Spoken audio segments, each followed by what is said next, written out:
A pleasant good evening to one and all. I am here, Sergio Joseph. Tonight is the eve of our strike actions, and I'm basically pleading with those who have not yet made a decision to come out and support, to come and support. I must say, I sit here, I'm looking into the camera. I wish I could be seeing you face to face, but if you could see my face, you could tell that there's no fear here. To be honest with you, there's a fear, yes. There is a fear that we don't receive as much support as we need to make an impact. But besides that, when it comes to fear of whether our actions are right or wrong, you understand, I'm 100% confident that we are in the right. And I'm 100% confident if tested by any means or any form, you understand, we would win our case in the court of law. I could tell you without a doubt that this union has taken every effort over the past year, you understand, to ensure that whatever we do is across board. I'm telling you, if it was me, based on the feedback that I received from you guys at our last meeting, you understand, I would have said, hey, as a matter of fact, I went around the table and I said, hey, my members say enough is enough. You understand? We cannot wait for people to impose things on us. We cannot wait for the changes that we need to see for ourselves personally and in the classroom. You understand? But level heads prevailed and humbled me to the point where I had to recognize that this is the course. We will not embark on any illegal strike actions. And it was a process and it took patience. You understand? We wrote, we tried to have discussions, we wrote, no response, we wrote, now you hear people lost things and now they're requesting documents again. And announcing our strike a whole week ago, and nobody from government reached out. I'm telling you, nobody reached out to say, come on, you guys are being unreasonable. Come, let us sit down and see how we could trash this out, because you know what? We care about our students. We care about, those who have to write grade 6. We care about CSEC. You understand? Even if you don't want to say you care about teachers. Now, there's a lot of things that are being posted out there about all the good things that was done in the education system. And yes, there are some good policies on paper, and some of us are still struggling to implement them, but we're trying.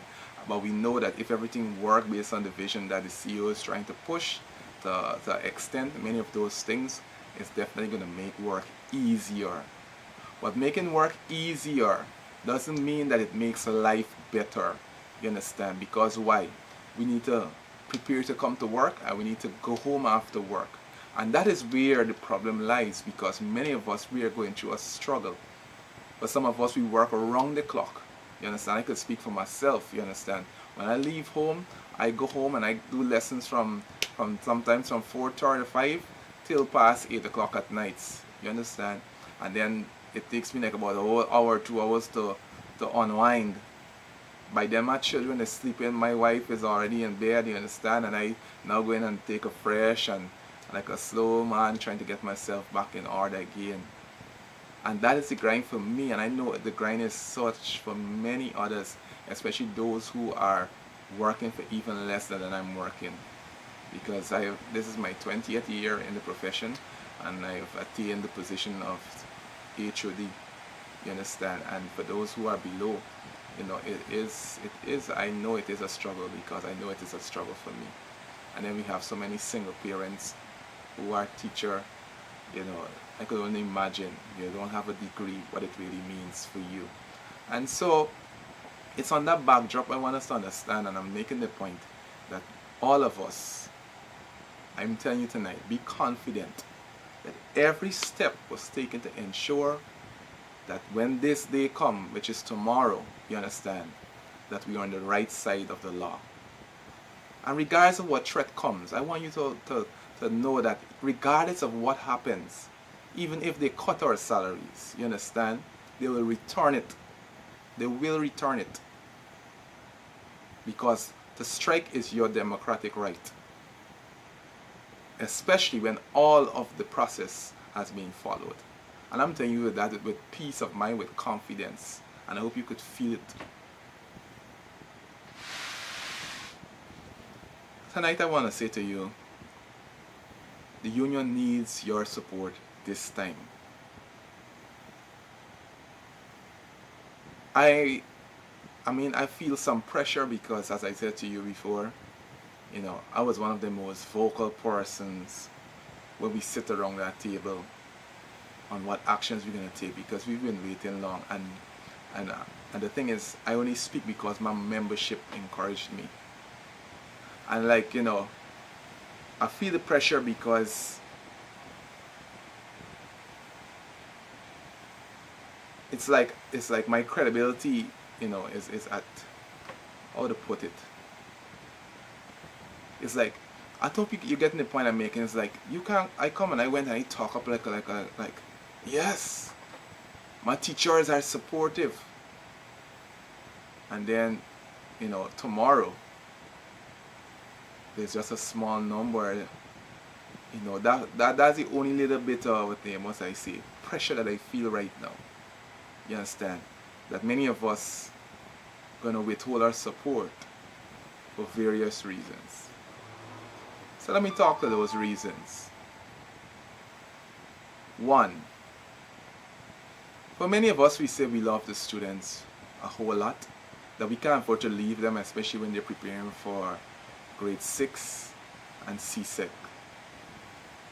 I have a son in grade 6, and I know that anytime we stay 2 weeks away from work, it's going to affect him, and it's going to affect many other students. I know that students are preparing for C2, and now it's time to submit SBAs and start marking SBAs, and I know it's very hard for some of us as teachers to leave them hanging at this point of time. But this is my belief, that while you do have a responsibility to these students, which should be your primary purpose, and you see, the thing is, it's very difficult sometimes to talk against a person who is willing to give, selflessly to service, especially it's for children. It's very difficult to convince you or to come against you. But I don't have anything negative to say, but this much I have to say. And I'll give you a scenario for you to realize. Right now, I'm working with at least 1, 2, 3, 4 students who I've taught just 1 year ago. And I want you to look at the big picture. This year coming, and those students write CSEC. Who knows how many more of them going to find themselves in the teaching service, teaching profession. But because today, you understand, because today you refuse to sacrifice a day or even 2 weeks to stand for betterment in your profession, they're going to enter this profession at a level whereby they could just survive, just like what we've been doing all the days of our life. But recognize, if you make a sacrifice for them today, it makes things better for them in the future. And I know as teachers, we could make up time. We could find unique ways to help our students even though we may strike. But tonight I'm asking you to think about, if students is your greatest care, you understand? Think about the impact you making a stand does for them. Also, if you don't teach students that it is important they make a stand for their rights, it therefore means you are setting them to continue to accept injustice until it becomes unbearable and they explode, when we could legally stand up and show our support and lend our voice to our cause. I think that is a very important part of molding students. So continue to love students, but remember that you have a responsibility beyond the classroom to those students. And the choices that we make, whether to stay in the classroom while others strike, or to come out and support and seemingly abandon them for that short period, right? That is a decision we all have to make individually. But tonight I want to encourage you that you make a decision to show them that it's important that you stand for what is right, right? You stand up for justice and stand against injustice. In addition to, since I'm talking about children, many of us have our own children, and we've already neglected them. Majority of teachers neglect their own children. That is just, I won't say a scientific fact because I haven't done the study, right? But just from empirical evidence, right, I can conclude that a lot of our teachers, we abandon our own children. What I mean by that is that we work so hard around the clock that we don't find the time for our own children. Sometimes our children is at the bottom of the academic or somewhere in the middle there. You understand? When they should have been thriving, they're just surviving. Because we lack the energy to support them. Right? And I'm saying the demands these days to raise one child, much as if you have more than one, it's so hard that you have a responsibility to say, even though I care for the nation's children, you understand, I have a responsibility to my family also. If I'm giving my time to a service, you understand, I must be compensated enough, you understand, compensated enough that I can make a conscious decision not to do extras just to get by and spend the time with my family. And that there's the real struggle. So I hope those who have that passion for children, I'm not saying to drop your passion. I would never judge you and say that you're uncaring because you took 2 weeks. You understand? I don't think anybody will, right? Other than our own conscience. And at the end of the day, you have to make a decision, right, that does not violate your conscience. But I want you to have an open mind and look at it from all angles and make an informed decision to support the union this once. The union needs your support. I'm not playing games about this. I'm not mincing words about this. We need your support. Without your support, you understand, it's like we have crippled the voices of all teachers. Because who else gonna stand for us? Who else gonna stand against any form of injustice or oppression or any form of thing that may occur in the future or might be currently occurring that we have not yet acknowledged, or some of us do acknowledge and some of us ignore? Because to not give us the opportunity to negotiate for better wages, I see it as a great injustice. And that's the reason for the strike. We are asking persons to recognize that this strike is about the union, about us teachers being respected to the level whereby we are given a voice at the table to decide what are the benefits that we receive. Now, I want to talk to those who, have themselves tied up, in circumstances that is beneficial to them outside of teaching.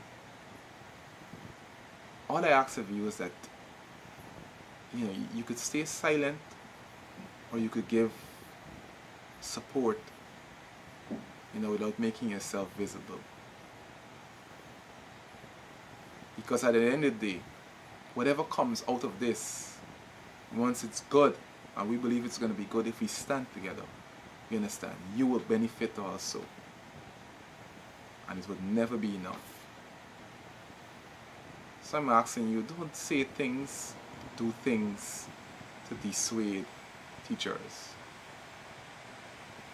All of us are not tied to the same chains.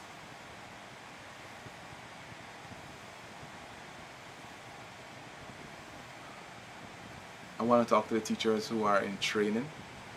Now, we call in all teachers. I know you have classes and I encourage you to go to your classes. But as soon as those classes are over, if you're still on the street, come out and give us your support. You understand? Or stay home or something. But the more the merrier. You understand? We need to show that we are united. Ask yourself, why is it nobody took action over the past 2 weeks or a week and a half since we announced that we're going on strike? Right? I told you, people are watching to see us whether we're going to persevere or not. And I'm telling you, they're preparing their minds to come brutal for us. Once you see them make this stand, they really want to get brutal with us. But we could either decide if we want to cower and fear and put in our shell, you understand? Or we're going to stand together, you understand, and overcome this. Because this doesn't make no sense to any right-thinking person that our employer After being told that we're going to be striking over a whole week, they didn't take the opportunity to bring us to a table and iron out the issues. It only tells me one thing, you understand? They want to see how far we're going to go. They want to see with our strength. That's why they made it political, you understand, by calling person's name that has nothing to do with the strike. I'm telling you the truth, you understand? Miss McDonald, when we are there, she's usually the one who speaks after everybody speaks. You understand? And I'm telling you, they had nobody more passionate than I, you understand, of making a stand. And I said, my colleagues, you empowered me. But now I don't want you to just leave me out there out in the cold. You understand? Don't leave me out there out in the cold. I think most of you recognize the way I operate. You recognize the level of free thinking. It might be offensive sometimes. It might be polarizing sometimes. You understand? I know how I could be at times. You understand? But you know, if I have a voice to speak, I will speak. And if I have to make a stand, I will make a stand. Or many of you observe it during COVID time. You understand? Many of you saw when police escorted me out of school compound during the pandemic. Some of you knew that my salary was even cut during the pandemic, and I took a stand, you understand? Set it straight, and I'll walk the road, you understand? I'll walk the road, and the system had to correct itself. I'm telling you this because I'm willing to stand for myself, and I know that you know that that's my personality. And if I'm willing to do that for me, much less for you. And I'm saying tonight, you have empowered me to speak on your behalf. And tonight, I'm pleading with you. Don't let me down come tomorrow. You understand? Don't let the union down come tomorrow. You understand? Because the union is your voice. Right? So please, don't be silent. Come out and support. I want to thank you, teachers, for having that confidence. Those who have already made up their mind, prepare for the long haul. Prepare for the long haul. That's all I'm going to say to you, because if you're watchful, if you're observant, it only, in the art of war, it means that persons are playing a serious game, and you need to recognize that. We might seem as the most vulnerable, but if we stand strong and united together, you understand, we can all achieve what we're looking for. So, stand in solidarity. I call on every teacher in Bardica. I call on the business community for your support. We don't know how long we're going to be there, you understand. We might need you to brace us with some liquids and water, whatever it is that we need. Just pitch in and support. Parents, make some cries, make some calls. You are connected. Call up your party officials, whoever it is that you have contact with. Ask them what's going on. Let us. I wish something could happen tomorrow and there's no strike. I mean, quite frank with you. You understand? I wish there will be no strike. You understand? But all it takes is both parties to reach and come to an agreement. So parents, I know you care for your children. Call on the government, call on our employers, start to level up, right? To level up and address the financial issues, you understand? 6.5 and upgrading our scale and taxing it on the retro is not good enough, you understand? $20,000 RAI, yes, good for the interland teachers, but everybody else across this country that is not in the interland, they have nothing to get. Oh, yes, 10,000 and so for a degree. Wonderful. How many teachers have a degree? You look around, not enough, you understand? They had nothing to get. And I'm just rattling it off there because that is the reality on the ground. And when we fight, we don't fight for ourselves. If any of us have to transfer for whatever reason out of this region, we realize how different life is. How different the life is. And therefore we need more allowances and stuff to sustain certain things, $8,000 just for but we don't wear uniform, you understand, clothing allowance, you understand. I have to wear at least five different pieces of clothing every day, and $8,000 you're gonna give me and say, hey, take that. Teachers, it's not easy. And not to be too long, this is already 20 minutes already, and I know some of us don't have the patience to go so far in a video. You know, I was told to make these things short, but tonight is my last appeal, and I'm saying to you, please, please, come out in your numbers, give the union your support. I do look forward for us standing in solidarity with each other. Thank you.